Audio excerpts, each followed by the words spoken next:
नमस्कार, मैं हूँ वीके शर्मा, नेशनल समाचार में आप सभी का स्वागत है। देश की राजधानी दिल्ली, जहाँ पर नए-नए नियम कानून लागू होते हैं, जहाँ नई-नई परंपराएँ लागू होती हैं और देश की जो नारी है, वो यहाँ से अपनी आवाज़ जब बुलंद करती है, तो पूरे देश में उसकी आवाज़ बुलंद होती है। अभी हाल ही में आपने देखा होगा यूपीएससी के नतीजे आए हैं, उसमें पहले जो 4 पद हैं यानी फर्स्ट, सेकंड, थर्ड, फोर्थ, उसमें सिर्फ़ और सिर्फ़ महिलाओं ने बाजी मारी है। ये हमारे देश की नारी शक्ति को हमारा सलाम है।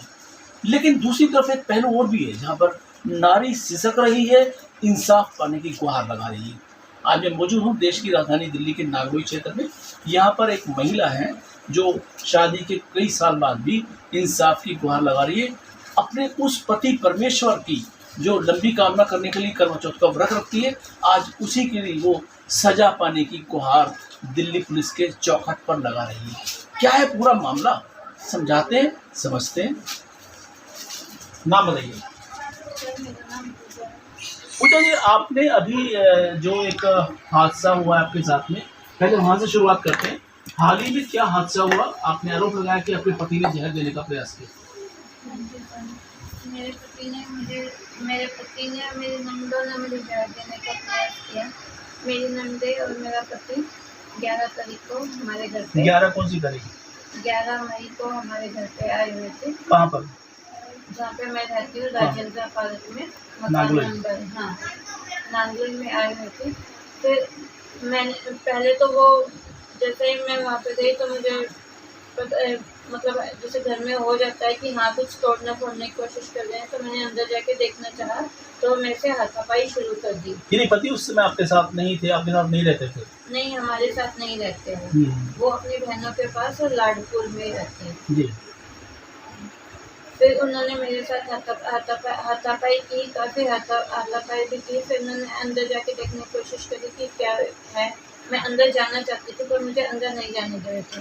फिर जैसे ही मैंने गेट पे हाथ पकड़ा, किसी ने मेरा हाथ जैसे अंदर की तरफ खींचा हो, ठीक है। फिर जैसे ही मैं अंदर गई हूँ कि उनके साथ कोई और आदमी था जो कि अंदर था, जो कि ताला तोड़ रहा था जी। ताला तोड़ने की कोशिश कर रहा था।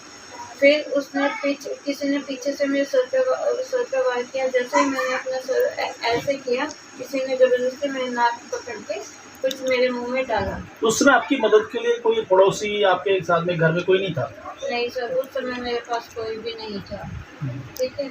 उसके बाद फिर जैसे वहाँ पे जो आदमी थे, उन्होंने मतलब पड़ोस में थे जो सामने घर में रह रहे थे, तो उन्होंने फ़ोन किया मेरी मम्मी को, पास में मेरी मम्मी रहती है, इनको फ़ोन किया। तब उसके बाद फिर मम्मी पहुंची हैं। फिर अब मुझे बताया उस समय जिस समय बेहोश हो गई थी, फिर उन्होंने पुलिस में कॉल किया। फिर पुलिस मुझे संजय गांधी हॉस्पिटल लेके गई है जी। जहाँ पे मेरा इलाज चला। उसके एक दिन बाद मुझे होश आया था संजय गांधी हॉस्पिटल में एडमिट होने के बाद। फिर अब फिलहाल अभी 2-3 दिन पहले 19 तारीख को ही मेरी नंद। लेकिन सवाल यहाँ पर ये होता है, जब आपको जहर पिलाने की कोशिश की तो उस मामले में पुलिस ने क्या कार्रवाई की, क्या मामला दर्ज किया? सर, पुलिस ने अभी तक कोई कार्रवाई नहीं करी, जी। कोई मामला दर्ज नहीं। दिल्ली में महिला आयोग भी है, वहाँ पर आपने शिकायत की? हाँ जी, मैंने वहाँ भी शिकायत करी। प्रीतमपुरा मुझे बुलाया गया, उन्होंने मेरे बयान लिए, जी। ठीक है।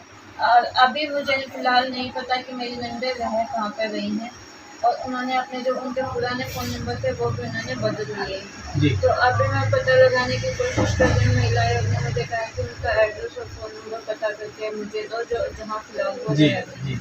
तो इस पूरे मामले में एक चीज़ और मैं बताना चाहता हूँ दर्शकों, यहाँ पर एक महिला और है हमारे साथ में, जिन्हें लोग प्यार से चाची बोलते हैं। नागलोई क्षेत्र में सामाजिक कार्यकर्ता है और महिलाओं के संरक्षण के लिए, उनकी देखभाल के लिए पुरजोर कोशिश करती है। नमस्कार जी। नमस्कार, नाम बताइए। मेरा नाम सुशीला कुमारी है। जी। क्या मामला है पूजा का? ये पूजा वक्त तो मामला ये प्रॉपर्टी का चला था स्टार्टिंग तो। वैसे तो ये परेशान तो शुरू से रही है। पूजा हमारी भांजी है, हमारी नंद की लड़की भी है, जी। और हमारी गली से 2 गली पीछे रहती है ये। जी। तो जैसे इसके साथ कोई भी मतलब घटना होती है तो इसके किराएदार को मेरा नंबर है, वो किराएदार मेरे पास कॉल करते हैं कि पूजा ऐसे जॉब भी करती है, कहाँ पर करती है? जॉब करती है, नागलोई करती है, मोला कॉलोनी में। जी। अभी तो इसकी जब पहले एक बार इन्होंने क्या किया था, इसकी नंदों ने मेरे बेटे को भी रेप लगाया था और मुझे भी केस में फंसाया था जी कि मैंने तो उसकी नंदों को पकड़ा है, बेटी ने आगा घेरा और मेरे बेटे ने कहा कि रेप कर ले बेटा अब इसका। जी ये उन्होंने रेप झूठा आरोप लगाया, जो कि कोर्ट ने वो बरी कर दिया। लेकिन अब ये जो इनके पति हैं, अमित जैसा नाम बताया गया है, तो वो करते क्या है और उनका व्यवहार कैसा है? वो कुछ नहीं करते हैं, वो सिर्फ सारे ऐप भी है, वो एक नंबर का, उसमें हर तरह के जितने भी मतलब ऐप होते हैं ना, उसका कोई भी नशेड़ी भी है, लड़कीबाजी भी करता, लड़की के सामने लड़कियां लाता है, वो इतना गंदे व्यवहार है उसके। तो छोटी छोटी बच्चों के साथ में। शादी से पहले ही मालूम कि नशेड़ी है? नहीं, पहले नहीं पता था, शादी के बाद पता चला था। तो उसका इलाज नहीं कराया? नशे इलाज कराने की कोशिश करी, उसकी मम्मी ने भी कराया इसमें नशा मुक्ति में, यहाँ सोनिया हॉस्पिटल के पीछे नागलोई में। फिर जैसे मम्मी की डेथ हो गई, इसे हमारी लड़की को भी उसने 2.5 साल के लिए अपने घर बैठा दिया था जी। तो फिर जब उसकी सांस खत्म हुई तो इसके चाचा ससुरिया वगैरह सारे लेके इन्होंने कहा बेटा तू आ जा और तेरी ज़रूरत है जी। तो ये अपनी सास की डेथ पे आई थी, तो फिर इसके ससुराल वालों ने इसको यहाँ से जाने नहीं दिया जी। मायके वापस नहीं जाने दिया कि बेटा तू हमारी बेइज्जती है, इसमें तू जाएगी नहीं, पापा के घर रहेगी, तो हम चाहते हैं कि तू अपने बच्चे यहीं पाल। तो इनके पति का प्रॉपर इलाज नहीं कराया गया? आप ये कह रहे हैं? इलाज कराने की पूरी कोशिश की, बहनें इलाज कराने नहीं देती। जिस भी नशा मुक्ति में हम इसको डालते हैं, उसी नशा मुक्ति को इसकी बहनें पैसा देती हैं और पैसा देकर नशा मुक्ति वाले को खरीद लेती हैं। जी। अभी जो एक घटना और घटी थी कोरोना टाइम में, वो क्या घटना थी? उन्होंने क्या किया था, नशा मुक्ति वालों को शायद पैसे दिए उन्होंने और वहाँ से अपने भाई को निकलवाया और भाई को वहाँ से निकलवाया, फोटो डाल दिए कि ये मर गया, ये फोटो है, खाली इसकी वो कोई कुछ नहीं मिलेगा, क्योंकि कोरोना में किसी को डेड बॉडी नहीं देते। क्या मतलब? डेड बॉडी नहीं देते लोग कोरोना टाइम में। नहीं, क्या अमित की डेथ हो गई? हाँ, ये इसकी डेथ हो गई, उसका फोन आया था नशा मुक्ति वाले में और ये खबर झूठी थी? और ये खबर झूठी थी जी। तो इस मामले में आपने पुलिस में मामला दर्ज कराया कि ये झूठी खबर फैला के क्या बरगला रहे? हमें पता चला था 2-3 महीने के बाद तक वो जिंदा है, ये झूठी बात थी। 2-3 महीने के बाद जब हमने कार्रवाई की तो ये थाने वाले बोले ये केस है गाजियाबाद का, आप वहाँ कार्रवाई कीजिए जी। तब हमें पता चला कि वो जिंदा है, तो हम वहाँ गए नशा मुक्ति वाले के पास, तो नशा मुक्ति वाले ने कहा कि भाई मेरा तो वर्कर है जो जिसने ये काम किया है, तो आप चलो मैं उनसे बात कराता हूँ आपकी। तो उन्होंने बात कराई तो बोला मैंने तो पैसे के लालच में उनकी बहनों को दे दिया था, जिंदा है। अच्छा, मामला फिर वहाँ दर्ज कराया आपने? फिर हमने मामला वहाँ दर्ज कराया। अभी हाल ही में जो घटना घटी है मई के महीने में, जहर मिलाने की कोशिश की, तो इस मामले में पुलिस क्या कार्रवाई कर रही है और महिला आयोग क्या कर रहा है? ये बिटिया थी जो ड्यूटी टाइम थी, उस टाइम पर ड्यूटी पे थी, तो इसके पास कॉल किया कि भैया ऐसे तेरी नंदे तेरा हस्बैंड आया हुआ है और वो ताले वाले तोड़ रहे हैं। तो फिर इसकी मम्मी इनके साथ रहती है, बच्चों को संभालती है, तो इसकी मम्मी ने 100 नंबर की कॉल की, पुलिस आई, तो पुलिस ने वो थाने आ जाओ, तो मैं भी साथ गई, इसकी मम्मी के एक लड़की और थी वो भी साथ गई। तो वहाँ जाने के बाद आईओ ने ये कह दिया तुम्हारा तो कोर्ट का मामला, यहाँ तुम्हारी कोई कार्रवाई नहीं होगी, आप अपना कोर्ट में करिए। जैसे हम घर आ गए, हम रास्ते में थे, लड़की हमारे से पहले पहुँच गई थी। जैसे लड़की आई तो वो वापिस फिर थाने से वो वहीं आ गए घर पे ही। ठीक है, तो फिर वहाँ से भी इसके साथ उन्होंने ये हरकत की। दोस्तों, यहाँ कागजों के ढेर लगे हैं, ये सारी एप्लीकेशंस हैं जो पूजा की तरफ से कोर्ट में भी दी गई हैं, थानों में भी दी गई हैं। ढेर है, अंबार एक तरह से कहें कि कागजों का लगा हुआ है। इसमें शिकायतें दर शिकायत है, लेकिन इंसाफ अभी मिला नहीं है पूजा को। आंखों में टकटकी लगाए, 3 बच्चे हैं पूजा के और देश की राजधानी दिल्ली के राजधानी क्षेत्र में ही रहती है, नागलोई क्षेत्र है, और नागलोई क्षेत्र में ये राजेंद्र पार्क एक्सटेंशन में रहती है।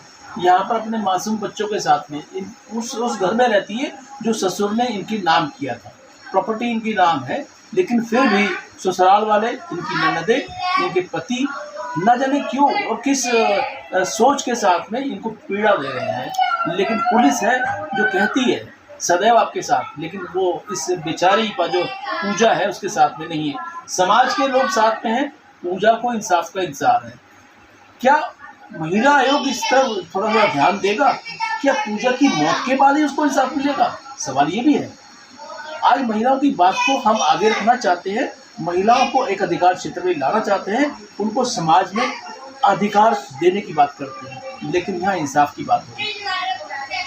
नेशनल समाचार अपनी आवाज को बुलंद करता है, करता रहेगा। सामाजिक मुद्दों के साथ में पूजा का ये मामला आपके सामने है। हम उम्मीद करते हैं कि प्रशासन, पुलिस और हमारी महिला आयोग पूजा के साथ इंसाफ करेंगे। नांगलोई से बीके शर्मा।